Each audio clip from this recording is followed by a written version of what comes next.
श्रीमद् भागवत गीता के अनुसार इस संसार में हर प्राणी को अपने कर्मों का फल अवश्य ही भुगतना पड़ता है, चाहे वो अच्छे कर्म हो या बुरे कर्म, उसका परिणाम हमें अवश्य ही भोगना होता है।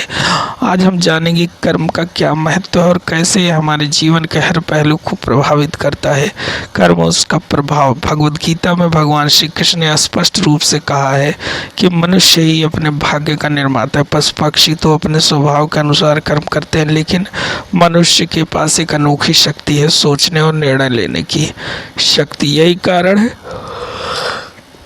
मनुष्य के अच्छे या बुरे कर्मों का फल उसे अवश्य ही भुगतना पड़ता है। कर्म करने से पहले सोचें, क्योंकि आपका किया हुआ अच्छा या बुरा कर्म ही आपके भविष्य को प्रभावित करता है। यदि आपने सही कर्म किया है तो आपके जीवन में सुकून और शांति होगी, लेकिन अगर आपने बुरा कर्म किया है तो उसका दंड भी आपको भुगतना पड़ेगा। भगवान श्री कृष्ण ने कहा है कि चाहे आज हो या कल, कर्म का फल अवश्य मिलेगा।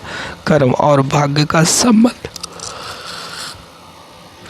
श्री कृष्ण ने गीता में कहा है कि कर्म ही हमारे भाग्य का निर्माण करता है। अगर हम अच्छे कर्म करते हैं तो हमारे साथ अच्छा ही होगा, लेकिन अगर हम बुरे कर्म करेंगे तो उसका परिणाम भी हमें भुगतना पड़ेगा। भाग्य कोई पूर्व निर्धारित चीज़ नहीं है, यह हमारे कर्मों का ही परिणाम है। भगवान की न्याय व्यवस्था बेहद सुदृढ़ है। इसमें देर हो सकती है लेकिन अंधेर नहीं। भगवान किसी के साथ अन्याय नहीं करते। ईश्वर की न्याय व्यवस्था कैसी है? भगवान के घर में देर हो सकती है लेकिन अंधेर कभी नहीं। हर कर्म का समय पहले से ही तय होता है और उसका फल भी निश्चित समय पर ही मिलता है। कभी कभी हमें लगता है कि पूरे कर्म का फल क्यों नहीं मिल रहा है, लेकिन भगवान का विधान इतना गहरा है कि वह सही समय पर ही फल प्रदान करते हैं। आज हम जो भी कष्ट भोग रहे हैं, जो वो हमारे पिछले जन्मों या इस जन्म के कर्मों का परिणाम है, इसलिए हमें अपने कर्मों को सुधारने की दिशा में काम करना चाहिए। इधर की को दोष नहीं, ईश्वर को दोष नहीं देना चाहिए। कर्म का फल और समय। भगवद गीता के अनुसार कर्म का फल हमें 6 साल में 2 गुना, 12 साल में 4 गुना और 18 साल में 8 गुना मिल सकता है। इसलिए यह मत सोचिए कि आप कुछ भी करें और उसका कोई परिणाम नहीं होगा। हर कर्म का फल अवश्य मिलता है। अगर आपने अच्छे कर्म किए हैं तो उसका फल भी अच्छा होगा, लेकिन यदि आपने बुरे कर्म किए तो उसका दंड भी आपको भुगतना पड़ेगा। संसार में कोई अपना नहीं, इस संसार में कोई भी हमेशा का अपना नहीं है। हम अपने शारीरिक रिश्तों के कारण किसी के साथ दुर्व्यवहार कर सकते हैं, लेकिन याद रखें कि सभी प्राणी ईश्वर की संतान है। इसलिए किसी के साथ भी दुर्व्यवहार करने से पहले एक बार जरूर सोचें। समान दृष्टि रखते हुए सदैव सत्कर्म करने का प्रयास करें। ध्यान और पश्चाताप। अगर हम संतों का संग करें तो अपने पापों के दंड को कम कर सकते हैं।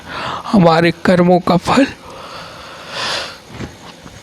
हमें अवश्य भोगना पड़ेगा, लेकिन यदि हम पश्चाताप करें और ईश्वर का ध्यान करें तो हमारा कष्ट कम हो सकता है। अपने दुखों को हंसते हुए जियो, क्योंकि रोने से कष्ट 2 गुना हो जाता है और हंसते हंसते रहने से आधा हो जाता है। जिस दिन आपको महसूस हो कि आपने बुरा कर्म किया, उस दिन ईश्वर से माफ़ी मांगे और जिनसे आपने गलत किया हो उनसे क्षमा याचना करें। कर्म और उसकी प्रक्रिया।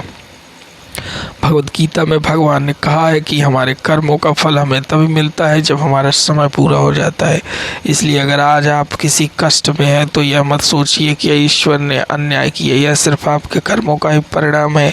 इसलिए सत्कर्म करें और अपने जीवन को सही दिशा में लेकर जाएं। धन दौलत, खुशियाँ, सफलता, ये सब आपके अच्छे कर्मों का परिणाम है, और दुख, बीमारियाँ, पीड़ा, ये सब आपके पूरे कर्मों का परिणाम है। जीवन में कर्म का महत्व।